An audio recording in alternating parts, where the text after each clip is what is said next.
दोस्तों नमस्कार। मैं आपके अपने YouTube चैनल एग्जाम क्रैक में आपका हार्दिक स्वागत करता हूं। हमने लास्ट क्लास में पढ़ा था संख्या क्रम परीक्षण। संख्या क्रम परीक्षण में हमने क्या क्या पढ़ा था? संख्या क्रम परीक्षण में हमने पढ़ा था किसी पंक्ति में ना वे एक व्यक्ति का ऊपर से या ऊपर ही नीचे से स्थान दे रखा हो तो उस पंक्ति में कुल व्यक्ति हमें ज्ञात करना। अगर पंक्ति में हमें कुल व्यक्ति दे रखे और एक तरफ से व्यक्ति का स्थान दे रखा हो तो दूसरी तरफ से हमें व्यक्ति का स्थान ज्ञात करना हो। और तीसरा हमने पढ़ा था कि एक पंक्ति में हमें दो व्यक्तियों का स्थान दे रखा हो और कुल व्यक्ति हमें दे रखे हो तो उनके मध्य व्यक्ति ज्ञात करना है, या कुल व्यक्ति हमें नहीं दे रखे हो तो कुल व्यक्ति ज्ञात करना है। और इस टाइप से हम क्वेश्चन पढ़ते हैं, उसके आधार पर हम कुछ क्वेश्चन सॉल्व करते हैं जिससे कि आपको पीछे के टॉपिक भी क्लियर हो जाएंगे और हम आगे भी स्टार्ट करेंगे। तो हमारा पहला क्वेश्चन है, एक परीक्षा में सफल विद्यार्थियों में राहुल का 11वां स्थान तथा नीचे से राहुल का 47वां स्थान है। 3 विद्यार्थी परीक्षा में अनुपस्थित है और एक विद्यार्थी असफल है। तो कक्षा में कुल कितने विद्यार्थी होंगे? हमें क्या दे रखा है? राहुल का सफल विद्यार्थियों में से, ओनली सफल विद्यार्थियों में से राहुल का कौन सा स्थान है? ऊपर से है 11वां, है ना। और नीचे से कितना है? 47। ये है सफल विद्यार्थियों में से। तो इससे हम क्या निकाल सकते हैं? कुल सफल विद्यार्थी निकाल सकते हैं ना। कुल सफल विद्यार्थी निकालेंगे, क्या फॉर्मूला होगा? ऊपर से स्थान प्लस नीचे से स्थान -1, क्योंकि राहुल 2 बार आ गया है, एक तो ऊपर से एक बार नीचे से। मैंने आपको फॉर्मूला बताया था ना, तो उसके हिसाब से क्या आ जाएगा? ऊपर से स्थान प्लस नीचे से स्थान -1 आ गया। तो हम क्या कर सकते हैं इसको? कितना आंसर आ जाएगा? 57। तो क्या हो गया? सफल विद्यार्थी कितने हैं टोटल? 57। टोटल विद्यार्थी आ गए हमारे पास कितने? 57। और अब फिर क्या पूछा गया है हमें? 3 विद्यार्थी असफल हुए हैं। 3 विद्यार्थी परीक्षा में अनुपस्थित है। मतलब मेरे कक्षा में पूछा गया कक्षा में कुल कितने विद्यार्थी हैं, तो विद्यार्थी कक्षा के तो 3 विद्यार्थी जो उपस्थित है एग्जाम में। तो हम इसमें क्या 57 में कितने ऐड कर देंगे? 3 ऐड कर देंगे। और साथ में क्या दे रखा है? जैसे एक विद्यार्थी असफल है, एक विद्यार्थी फेल हो गया और 3 परीक्षा में आए नहीं, एक फेल हो गया, 57 विद्यार्थी पास हुए टोटल। तो हमें क्या पूछा? कक्षा में कुल विद्यार्थी कितने होंगे? इनको जोड़ देंगे तो कितने आ जाएंगे? 61। तो हम क्या कर सकते हैं? परीक्षा में कुल कितने विद्यार्थी होंगे? 61। समझ में आया कैसे सोल्व हुआ? हमने पहले क्या सोल्व किया था कि पहले तो हमने निकाले कि सफल विद्यार्थी कुल कितने हैं। हमें सफल विद्यार्थी में राहुल का स्थान दे रखा, ऊपर से 11वां है, नीचे से 47वां है। तो कुल सफल विद्यार्थी हमने निकाल लिए। मैंने आपको फॉर्मूला बताया था, ऊपर से स्थान प्लस नीचे से स्थान -1, क्योंकि राहुल 2 बार आ गया, एक बार ऊपर से एक बार नीचे से, तो इसलिए एक बार हम माइनस कर देंगे। पंक्ति में तो एक बार ही आएगा ना राहुल, इसलिए ये तो कितने? 57। और फिर क्या दे रखा? 3 विद्यार्थी परीक्षा में उपस्थित है। 3 विद्यार्थी परीक्षा में है ही नहीं, तो वो भी ऐड कर देंगे। +1 जो विद्यार्थी असफल है वो भी हम ऐड कर देंगे। टोटल क्लास में कितने विद्यार्थी जाएंगे? टोटल क्लास में जाएंगे 61 विद्यार्थी। समझ में आ गया? अब हम देखते हैं नेक्स्ट क्वेश्चन।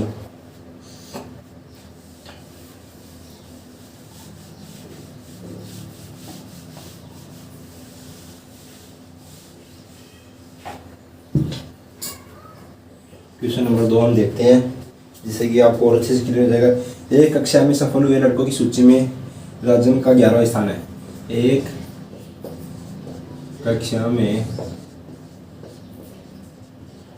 सफल हुए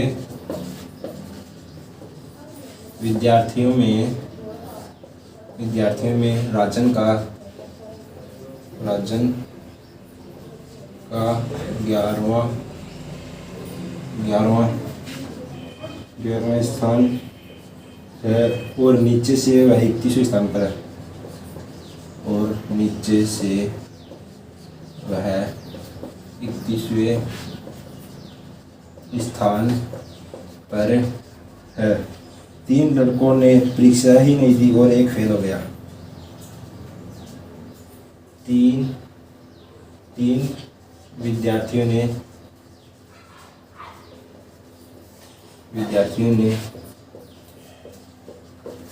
परीक्षा ही नहीं दी और एक फेल हो गया। तो कक्षा में कुल छात्र कितने होंगे?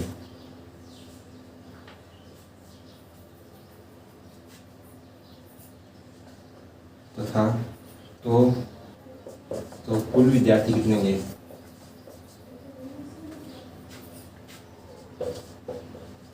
विद्यार्थी कितने होंगे, है ना। ये क्वेश्चन हमारे पास वही लास्ट क्वेश्चन की तरह ही है। पिछले इस क्वेश्चन में क्या देखा हमें, एक कक्षा में सफल विद्यार्थियों में से राजन का 11वां स्थान है, मतलब सफल विद्यार्थियों में राजन का ऊपर से 11वां स्थान है। सफल में ऊपर से राजन का कौन सा 11वां स्थान है, नीचे से कौन सा स्थान है, हमें 31वां स्थान दे रहा है। तो इससे क्या निकालेंगे, पहले सफल विद्यार्थी निकालेंगे। सफल विद्यार्थी निकालेंगे तो मैंने बताया था ऊपर से स्थान प्लस नीचे से स्थान -1, 11 + 31 -1 कितना हो गया 41। सफल विद्यार्थी कितने आ गए हमारे पास 41, समझ आया। सफल विद्यार्थी आ गए 41 और इसमें क्या देखा 3 विद्यार्थी कितने हैं, 3 विद्यार्थी परीक्षा नहीं दिए, 3 विद्यार्थी परीक्षा में आए नहीं। तो 41 तो हमें सफल विद्यार्थी है प्लस 3 विद्यार्थी जो परीक्षा में आए ही नहीं है और 1 विद्यार्थी फेल हो गया। तो कक्षा में कुल कितने विद्यार्थी जाएंगे, जो सफल हुए हैं, जो अनुपस्थित हैं और जो फेल हो गए, उनको मिलाकर परीक्षा में कुल कितने विद्यार्थी जाएंगे 45। समझ में आया, कितने विद्यार्थी जाएंगे परीक्षा में 45। तो हम क्या कर सकते हैं कि कक्षा में कुल कितने विद्यार्थी हैं 45 विद्यार्थी हैं, समझ आया। अब मान लो कि एक क्वेश्चन हो रहा है, उसके आधार पे हम देखेंगे कि बाएं से दाएं उसका स्थान, जैसे मान लो यही क्वेश्चन है ना, इसमें हमें मान लो दे दे कि सफल विद्यार्थी है कितने, राजन का सफल विद्यार्थी में 11वां स्थान है ना, और यहाँ पे देखिए कक्षा में कुल विद्यार्थी, यही क्वेश्चन को मैं थोड़ा चेंज करता हूँ और दे दे कि कक्षा में कुल विद्यार्थी 50 है, कक्षा में कुल विद्यार्थी 50 है तथा 3 विद्यार्थी परीक्षा में उपस्थित नहीं है और 1 विद्यार्थी फेल हो गया, तो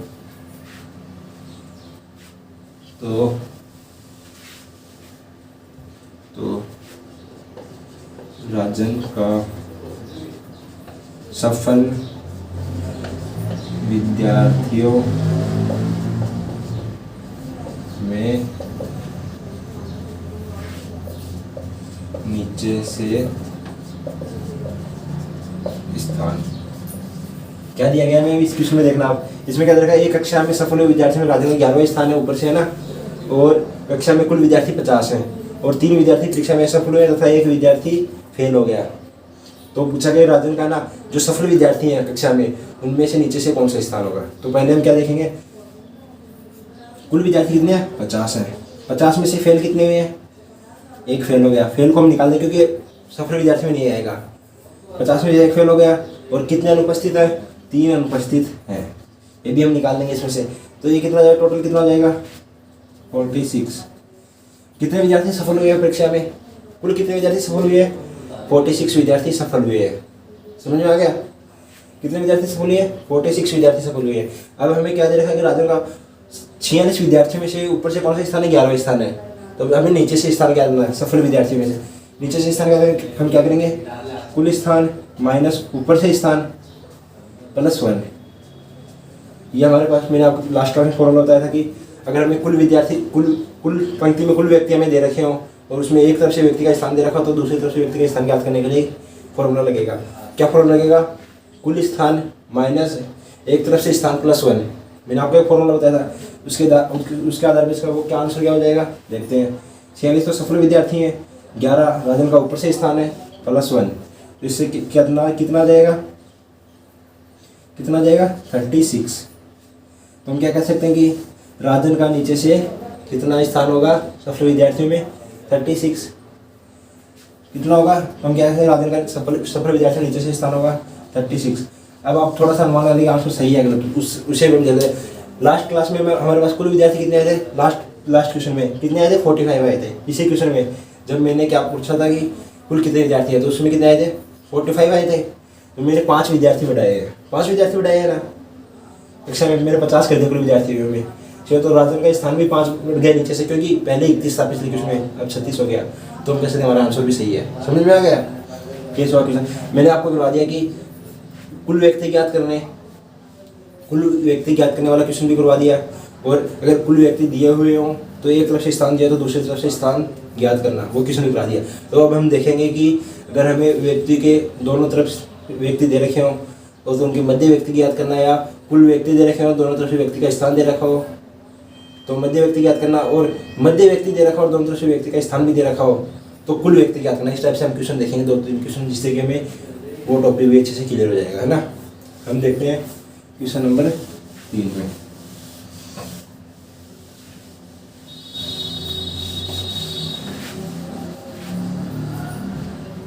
क्वेश्चन नंबर 3 में हम देखते हैं कि एक पंक्ति में कुछ बालक बैठे हैं। एक पंक्ति में कुछ बालक बैठे हैं।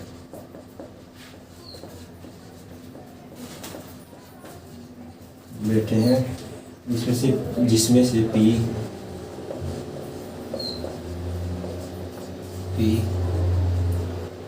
बाएं से 14वें स्थान पर तथा क्यों दाएं से 7वें स्थान पर है, 7वें स्थान पर है, तथा पी और क्यू के मध्य 4 व्यक्ति बैठे हैं, तो पंक्ति में कुल व्यक्ति कितने होंगे? तो पंक्ति में कुल व्यक्ति कितने होंगे, है ना। ये क्वेश्चन हमारे पास। क्वेश्चन क्या दे रखा है हमें कि एक पंक्ति में कुछ बालक बैठे हुए हैं, जिसमें से एक पी बाएं से 14वें स्थान पर तथा क्यों दाएं से 7वें स्थान पर है, तथा इन दोनों के बीच में 4 विद्यार्थी बैठे हुए हैं। तो हमें पूछा गया है कि कुल कितने व्यक्ति होंगे। हमें क्या क्या दे रखा है? पी का बाएं से स्थान था, क्यू का दाएं से स्थान। बाएं से पी का स्थान कितना है? 14वां। मतलब इस तरफ कितने बच्चे हो गए? 14 बालक हो गए ना। तो इस तरफ से क्यू का कितने स्थान है? 7वां स्थान है। तो इस तरफ से कितने व्यक्ति हो गए? 7 हो गए। और हमें क्या बोल गया? इन दोनों के बीच में कितने बैठे हुए? 4 और बैठे हुए इन दोनों के बीच में। तो हमें पूछा गया कि पंक्ति में कुल व्यक्ति कितने होंगे। तो ये तो बड़ा आसान क्वेश्चन हो गया। इसमें हमें बाएं तरफ बैठे व्यक्तियों की संख्या भी दे रखी है, दाएं तरफ बैठे व्यक्तियों की संख्या भी दे रखी है, और जो मध्य में है उनकी संख्या भी दे रखी है। इन सबको हम क्या कर लेंगे? ऐड कर लेंगे। तो हमारा आंसर आ जाएगा 14 + 4 + 7 कितना हो गया? 25। तो हम क्या कह सकते हैं? पंक्ति में कुल कितने बच्चे बैठे हुए हैं। समझ में आया कि हमें बाएं से भी स्थान दे रखा है, दाएं से भी दे रखा है, और उनके बीच में व्यक्ति भी दे रखे हैं। तो हम इनको सबको ऐड कर दें तो हमारे पास पंक्ति में कुल व्यक्ति आ जाएंगे। तो मान लो यही क्वेश्चन हमें इस तरह से दे दे कि हमें इनका बाएं से स्थान दे दिया हो, दाएं से स्थान दे दिया हो, है ना। और फिर पूछे कि इनके मध्य कितने व्यक्ति हैं, और पंक्ति में अगर कुल व्यक्ति 25 है। यही क्वेश्चन मतलब हमें कुल व्यक्ति दे रखे हो, उनके मध्य व्यक्ति पूछ रहे तो हम कैसे ज्ञात करेंगे? वो क्वेश्चन हम देखते हैं। हमें क्या दे रखा है? कुल व्यक्ति 25 दे रखे हैं। पहले तो हम नोट देखेंगे कि इन दोनों का योग 25 से ज़्यादा है या नहीं। पहले तो हम ये देखेंगे। तो देखें तो क्या होगा? 14 + 7 कितने है? 21। तो हम क्या सकते हैं? 25 से ज़्यादा है 21 से। इसके लिए कौन सा फॉर्मूला लगेगा मध्य व्यक्ति निकालने के लिए? इसके लिए मैंने आपको फॉर्मूला बताया था। यदि कुल व्यक्ति दोनों व्यक्ति के स्थान के योग से ज़्यादा हो तो कौन सा फॉर्मूला लगेगा? फॉर्मूला लगेगा कुल व्यक्ति माइनस दोनों व्यक्ति के स्थानों का योग, मध्य व्यक्ति निकालने के लिए। तो हम फॉर्मूला लगा देंगे कुल व्यक्ति माइनस दोनों तरफ से व्यक्तियों के स्थानों का योग इक्वल टू मध्य व्यक्ति। तो कितना आ जाएगा? 25 - 21 कितना आ जाएगा? 4। तो हम क्या कह सकते हैं कि मध्य में कितने व्यक्ति बैठेंगे? 4 व्यक्ति बैठेंगे। अब इसी क्वेश्चन को हमने दोनों तरफ से सॉल्व किया कि हमें कुल व्यक्ति दे रखे हो और व्यक्तियों का स्थान दे रखा हो, तो उनके मध्य का व्यक्ति ज्ञात करना। अगर हमें मध्य का व्यक्ति और दोनों व्यक्तियों के स्थान दे रखे हो तो कुल व्यक्ति ज्ञात करना। समझ में आया? एक ही क्वेश्चन मैंने दोनों टाइप से सॉल्व कर लिया और हमारे आंसर भी आ गए। तो हम देखते हैं क्वेश्चन नंबर नेक्स्ट में देखते हैं कि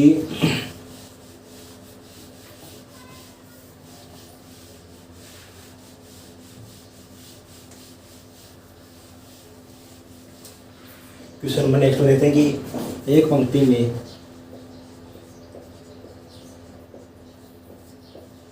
एक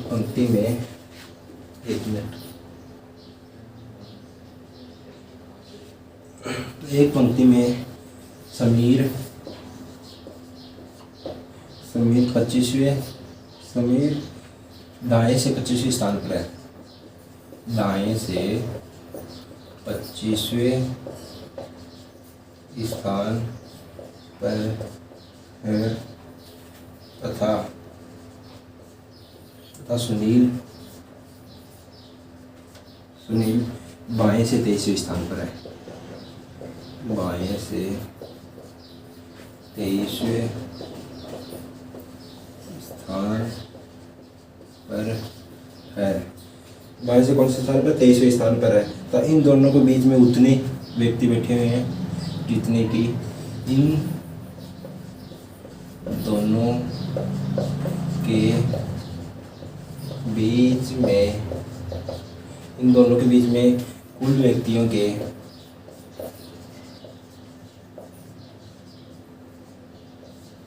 कि 1/4 के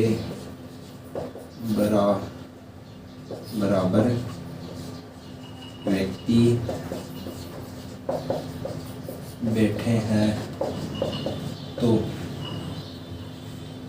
कुल व्यक्तियों की संख्या ज्ञात करें।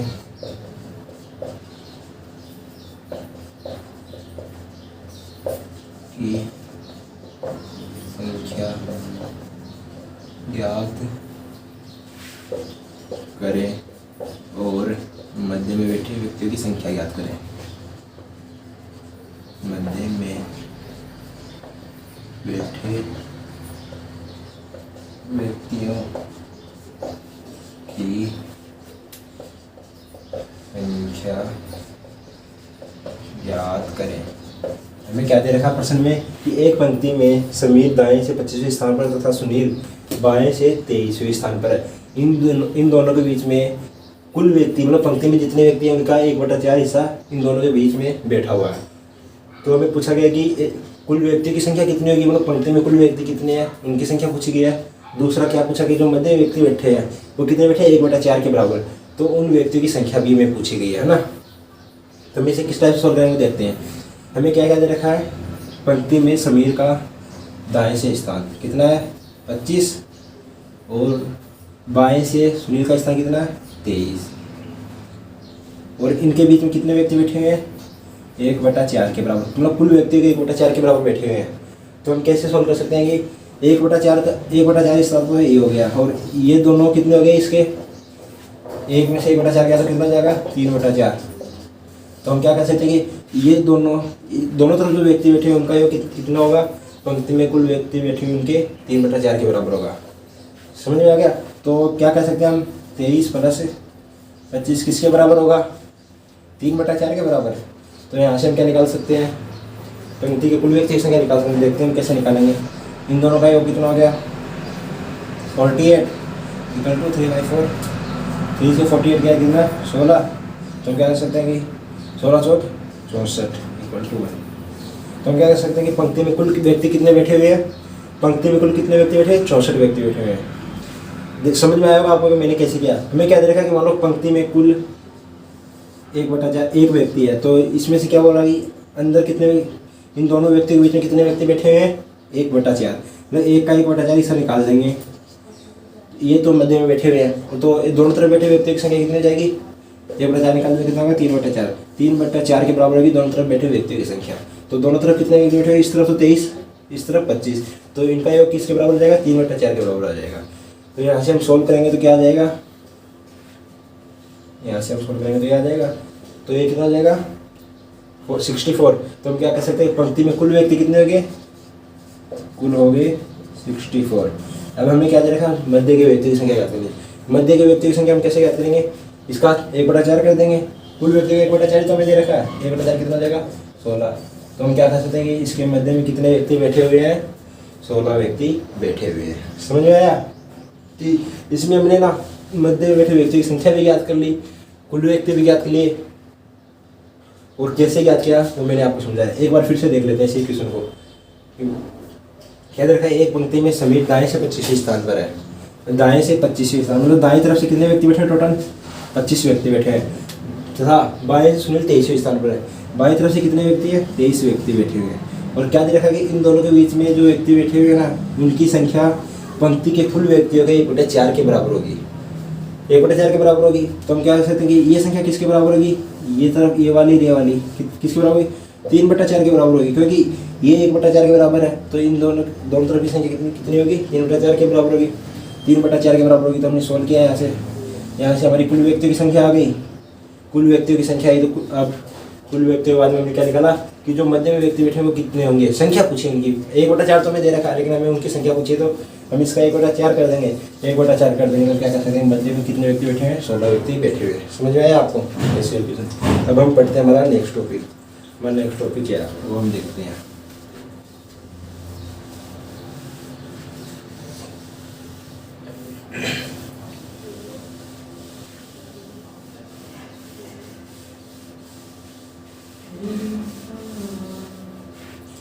हमारा नेक्स्ट टॉपिक है, कितने टाइप पढ़ लिया हमने, 3 टाइप पढ़े थे लास्ट क्लास में। तो हमारा टाइप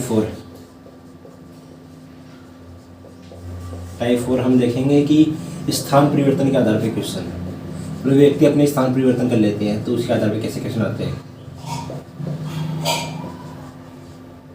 स्थान परिवर्तन